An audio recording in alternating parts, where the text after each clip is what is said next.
ఓం సాయేశ్వరాయ విద్మహే సత్యదేవాయ ధీమహి తన్నః సర్వః ప్రచోదయాత్.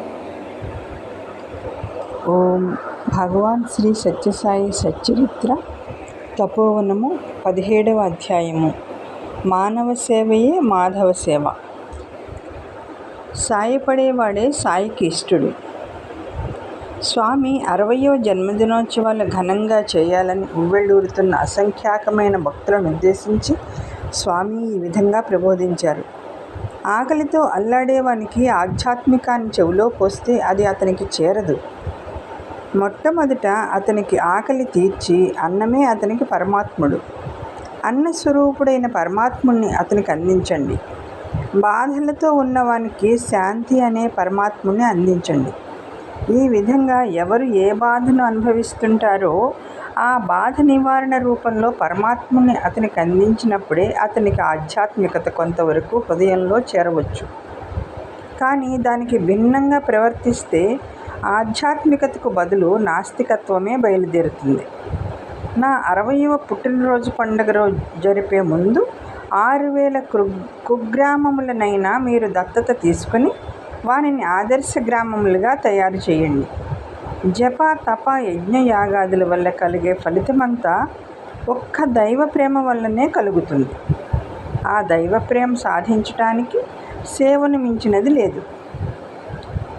నా ప్రేమ తత్వాన్ని మీరు అర్థం చేసుకోవాలి.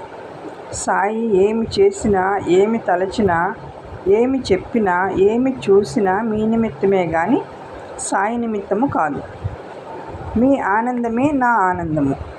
నాకు ప్రత్యేకమైన ఆనందము లేదు. నాకు ఆశలే లేవు.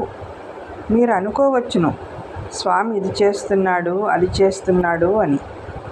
ఏది నా కోసం కాదు, మీకోసమే. మీరు నమ్మినా నమ్మకపోయినా నా నిమిత్తము ఒక్క నయా పైసా కూడా ఖర్చు చేయటం లేదు.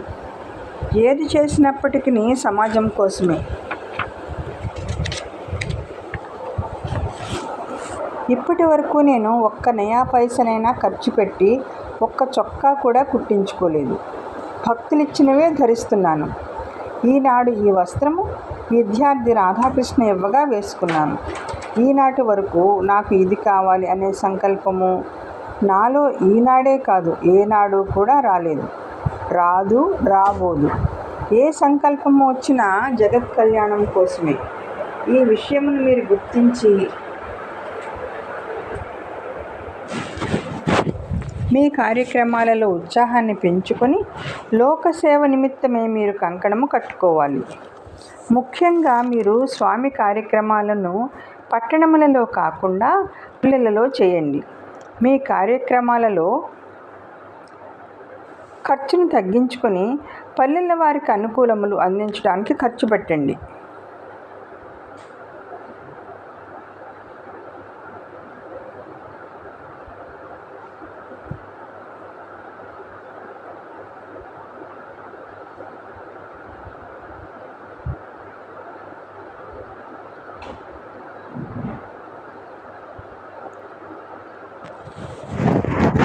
మీ కార్యక్రమాలలో ఖర్చులను తగ్గించుకొని పల్లెల వారికి అనుకూలంగా అందించడానికి ఖర్చు పెట్టండి.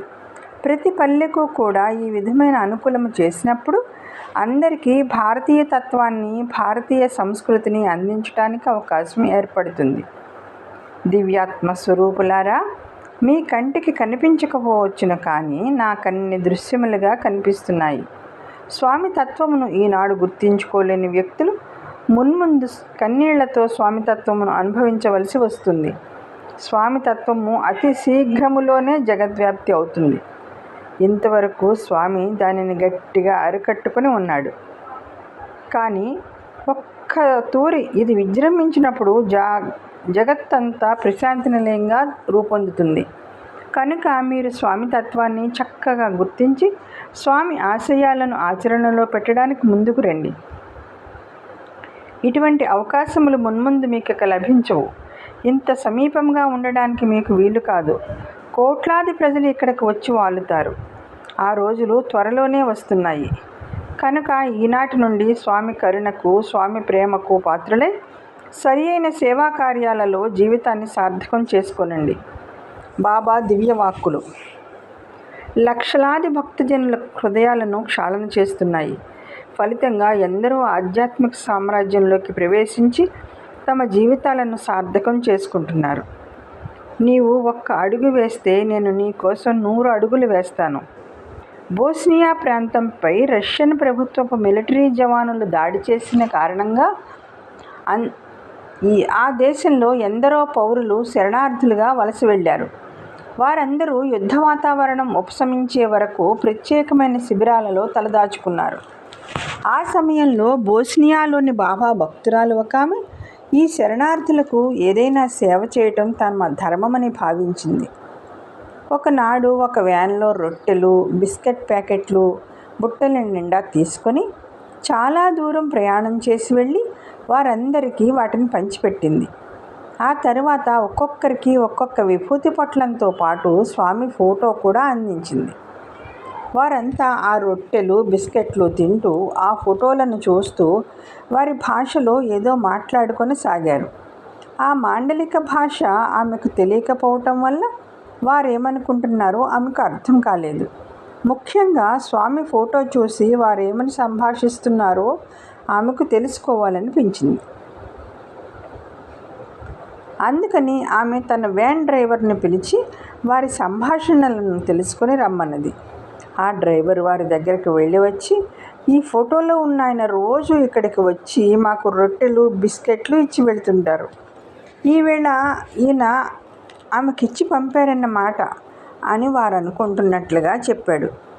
అది విని ఆమె చాలా ఆశ్చర్యపడింది.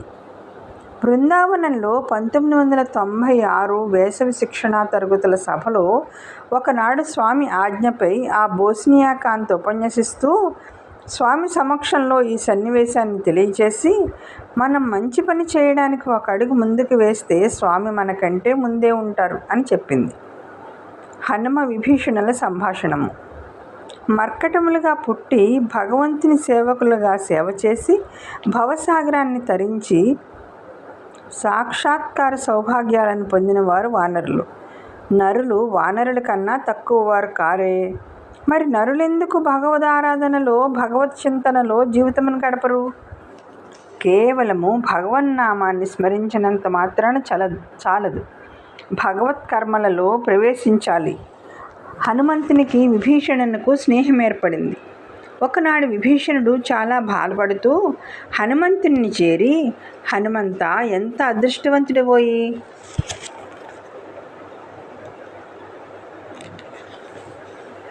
నీవు నిత్యము రామనామస్మరణ చేస్తూ రామానుగ్రహాన్ని చక్కగా పొందావు. నేను ఎంతకాలం నుండో రామనామాన్ని స్మరిస్తున్నాను, కానీ రామదర్శనం నాకు ప్రాప్తించడం లేదు అని పలికాడు.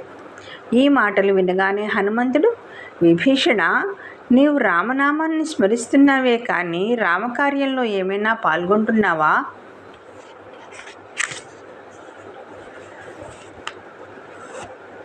రామకార్యంలో పాల్గొనకపోతే రామానుగ్రహం నీకు ఎలా లభిస్తుంది? సీతాదేవి లంకలో ప్రవేశించి 10 నెలలయ్యింది. నీవు ఆ సీతమ్మ తల్లికి ఉపశాంతి కలిగే విధంగా ఏమైనా బోధించావా? లేక ఆ తల్లికి ఒక తూరైనా దర్శించావా? ఆమె బాధను నివారించడానికి ఏమైనా ఉపాయం ఆలోచించావా? నీవు ఆ విధంగా చేసి ఉంటే అదంతా రామకార్యంగా మారి ఉండేది కదా. ఆ రీతిగా చేయనప్పుడు నీకు రామానుగ్రహం ఎలా కలుగుతుంది? నేను నోటితో రామనామస్మరణ, చేతితో రామకార్యం చేస్తూ జీవితం అంకితం గావించాను అని పలికాడు. కాబట్టి మన ప్రవృత్తి దిల్ మే రామ్, హాత్ మే కామ్ అనే విధంగా ఉండాలి. అప్పుడు జీవితం చరితార్థం అవుతుంది అంటారు భగవాన్ బాబా. సేవ పరమపదమునకు మార్గము. అనేక మంది అనేక కష్టములతో మనశ్శాంతి లేక ప్రశాంతి నిలయమునకు చేరుతున్నారు. శారీరక వ్యాధులే కాక మానసిక వ్యాధులు కూడా ఉన్నవారు ఉంటారు. అన్నిటికీ వైద్యం చేయుటే నా పని. డాక్టరు ప్రధానమైన చికిత్స చేసిన పిదప మిగిలిన సేవను నర్సులు, కంపౌండర్లు, అటెండర్లు చూసుకుంటారు కదా. అలాంటి అవకాశములనే నేను వాలంటీర్లకు కలుగ చేస్తున్నాను. నకర్మణ నా ప్రజయా ధనేన త్యాగేనకై అమృతత్వ మానసు. వేద విహిత కర్మల వలన కానీ, ధన ధాన్య సమృద్ధిని పొందటము వలన కానీ, పుత్ర పౌత్ర సౌభాగ్య ప్రాప్తి వలన కానీ జనన మరణ చక్రము నుంచి తప్పించుకొనుటకు వీలు లేదు. త్యాగం ఒక్కటే అమృతత్వమును అందించగలదు అని వేదము చెప్తున్నది. త్యాగబుద్ధితో తన సుఖమును కోరిక సేవ చేస్తే అదే పరమపదమును పొందుటకు ఏకైక మార్గము. అన్ని విధములైన సాధనల కన్నా సేవయే ముఖ్యము. భగవంతుడే ధర్మోద్ధారణకై మానవ సేవ చేయుటకు మానవాకారమును ధరించి అనేక విధములైన సేవా కార్యక్రమములకు పూనుకుంటుండగా, ఇక మానవుడే సేవకు పూనుకున్నట్లయితే భగవంతుని అనుగ్రహం అందుకునే విషయంలో సందేహమేమున్నది? ఈ సేవను ప్రశాంతి నిలయంలోనే చేయవలనని లేదు. మీ గ్రామంలో కానీ, మీరు యాత్రకు పోయే ఇంకే క్షేత్రంలోనైనా కానీ, ఎచ్చటనైనా ఏ సమయమందైనా మీరు బాధపడే వారికి సేవ చేయండి. సాధారణంగా వట్టి నీటికి విలువ లేదు. అదే నీటిని పాలలో కలిపితే ఆ నీటికి విలువ కూడా పెరుగుతుంది. అట్లానే చిన్న సేవా కైంకర్యంను స్వామి చేసే పవిత్ర కార్యంలో కలిపితే దానికి కూడా ఎక్కువ సార్థకత చేకూరుతుంది. ఒకరోజు శ్రీకృష్ణుడు సూరదాసును నీకేమి కావాలి అని అడిగాడు. పోనీ నాకు దాసుడు అవుతావా అని ప్రశ్నించాడు. అప్పుడు సూరదాసు, కృష్ణ, నీకు నేను దాసుడనైతే నాకు అహంభావము రావచ్చు. నీకు దాసుడనై నేను చేసే సేవ మాత్రమేమున్నది? నీకు సేవ చేయటానికి భక్తి, శక్తి, సామర్థ్యములు, సదుపాయములు గల జనులు కావలసినంతమంది ఉన్నారు. అయితే ఏ గతి లేని సేవలు కావలసినన్ని దాసానుదాసులున్నారే, వారికి దాసునిగా సేవ చేసే భాగ్యం నాకు ప్రసాదించు అన్నాడు. మీ సేవాభావము కూడా అంత పవిత్రముగా, అంత స్వార్థరహితముగా ఉండాలి. మీరు నన్ను సంతోషింపచేసి నన్ను తృప్తిపరచాలంటే సమస్త జీవులలోనూ నన్ను దర్శిస్తూ నన్ను సేవించి పూజించినట్లే సమస్త ప్రాణికోటిని సేవించండి. అదే సరి అయిన ఆరాధనా విధానము. అదే నా దరికి మిమ్మల్ని చేర్చే పూజా విధానము అని బాబా తెలిపారు. జీవితాంతము ఆధ్యాత్మికత వాసనతో ఉండండి. కొడైకెనాల్లో ఒకసారి భగవాన్ బాబా విద్యార్థులకు చమత్కార సందర్భంగా ఒక చక్కని కథ చెప్పారు. ఒకసారి భూలోకంలో ఉన్న కూరగాయలన్నీ తమలో ఎవరు గొప్ప తేల్చుకోవాలని వాదించుకొనటం, పోట్లాడుకొనటం ఆరంభించాయి. చివరకు అవి నిర్ణయం చేసుకొనలేక బ్రహ్మ, విష్ణు, మహేశ్వరులను వచ్చి నిర్ణయం చేయమని ప్రార్థించాయి.